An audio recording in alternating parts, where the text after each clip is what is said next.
Το γράφει εκεί. Ναι, σίγουρα.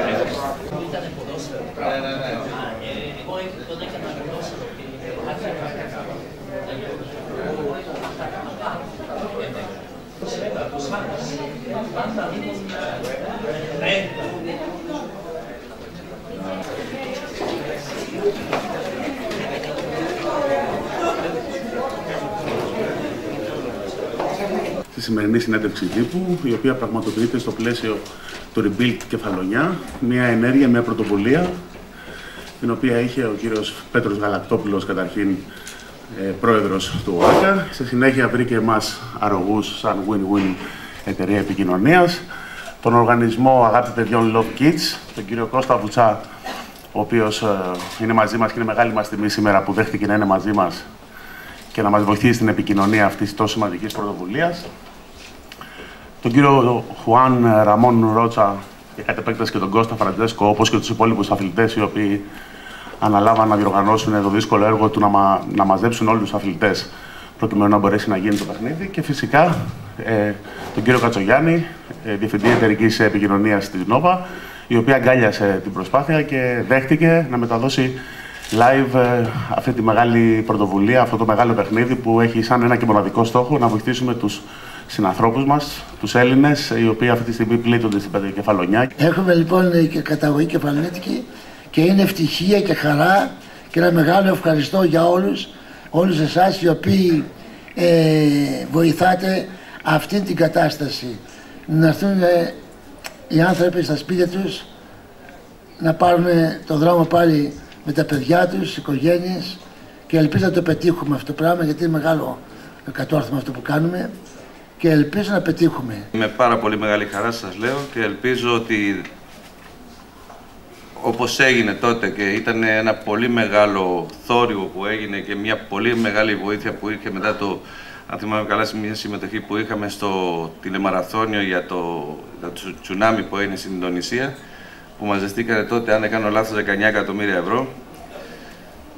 Θέλουμε 24.000 κόσμο, 17 δεν ξέρω πόσο χωράει το γήπεδο, με 5 ευρώ και να είναι γεμάτο. Και ένα πολύ μεγάλο ευχαριστώ, γιατί η προσπάθεια δεν είναι μόνη του, από πίσω υπάρχουν εταιρείες και ανθρώπου που είναι κοντά, τότε νομίζω ότι θα είναι εξασφαλισμένη η προσπάθεια αυτή, είναι εξασφαλισμένη για να έχει πολύ μεγάλη επιτυχία. Την σημαντική προσπάθεια του Rebuild Κεφαλονιά στηρίζει βεβαίως και η Κεφαλινική Αδελφότητα Αθηνών και έχουμε τη χαρά να φιλοξενούμε τον κύριο Τάσο Φαλιανάτο. Λύστε μας λίγο για αυτή την προσπάθεια. Θα ήθελα να πω ότι για μια ακόμη φορά μας συγκινεί πάρα πολύ η αγάπη όλων των Ελλήνων για την Κεφαλονιά. Φάνηκε ότι από αυτή τη δοκιμασία του σεισμού, από το χτήμα του Εγκέλαδου, όλη η χώρα, όλοι οι Έλληνες είναι αλληλέγγυοι γύρω από τον νησί μας και φυσικά για την Κεφαλινική Αδελφότητα Αθηνών είναι υποχρέωση να στηρίζουμε τέτοιες προσπάθειες. Θέλω ιδιαίτερα να τονίσω ότι ο καλός σκοπός σε συνδυασμό με τον πολιτισμό και τον αθλητισμό είναι ακριβώς το μήνυμα που χρειάζεται η χώρα μας τώρα με την κρίση, όσο ποτέ στο παρελθόν δεν το χρειαζόταν. Και στα ρεπορτάζ που έχουμε κάνει στο Λιξούρι, αλλά και αυτό που ακούστηκε εδώ, είναι σαφές το μήνυμα ότι τα έσοδα θα πρέπει να πάνε στο νησί, να μην υπάρχουν κάποιες περίεργες διόδοι. Πώς μπορεί να το εξασφαλίσετε αυτό ή να βοηθήσετε σε αυτό το τομέα, ώστε τα χρήματα όντως να πάνε στους ανθρώπους στο νησί μας, οι οποίοι έχουν πρόβλημα? Όπως έχω πει για τα δικά μας έσοδα από τη συναυλία, θα το χειριστεί το ίδιο το Διοικητικό Συμβούλιο της Αδελφότητας Αθηνών. Για τη συγκεκριμένη διοργάνωση, επειδή εμείς είμαστε απλώς στηρίζουμε την προσπάθεια, δεν έχουμε λόγο για το πώς θα διαχειριστούν, αλλά από ό,τι άκουσα από την ομιλία θα υπάρχουν και συμβολογράφοι, δικηγόροι, οι οποίοι θα εξασφαλίσουν ότι αυτά τα χρήματα θα πάνε στις οικογένειες που έχουν ανάγκη. Πιστεύω ότι όλη αυτή η προσπάθεια θα καταλήξει στο σκοπό που έχει από την αρχή τεθεί, γιατί ακριβώς πλέον και οι εποχές έχουν αλλάξει και υπάρχουν ασφαλιστικές δικλείδες για να έχουμε γνώση που θα πάνε όλα αυτά τα χρήματα.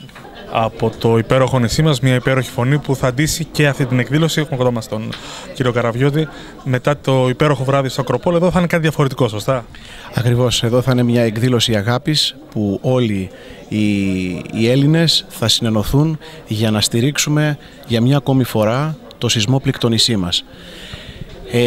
Ο αδελφός μου και εγώ, μετά το χτύπημα του σκληρού εγκέλαδου της 26ης Ιανουαρίου, γράψαμε ένα τραγούδι.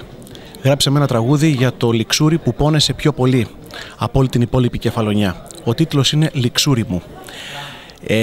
Μιλάει πραγματικά για τις σκληρές εκείνες ώρες που πέρασε το Λιξούρι, αλλά και για την αισιοδοξία που πρέπει να υπάρχει στις ψυχές μας για να μπορέσουμε να ανταπεξέλθουμε τα εμπόδια και να σταθούμε ξανά στα πόδια μας, γιατί είμαστε σίγουροι ότι θα ξημερώσει μια καλύτερη μέρα για όλους μας.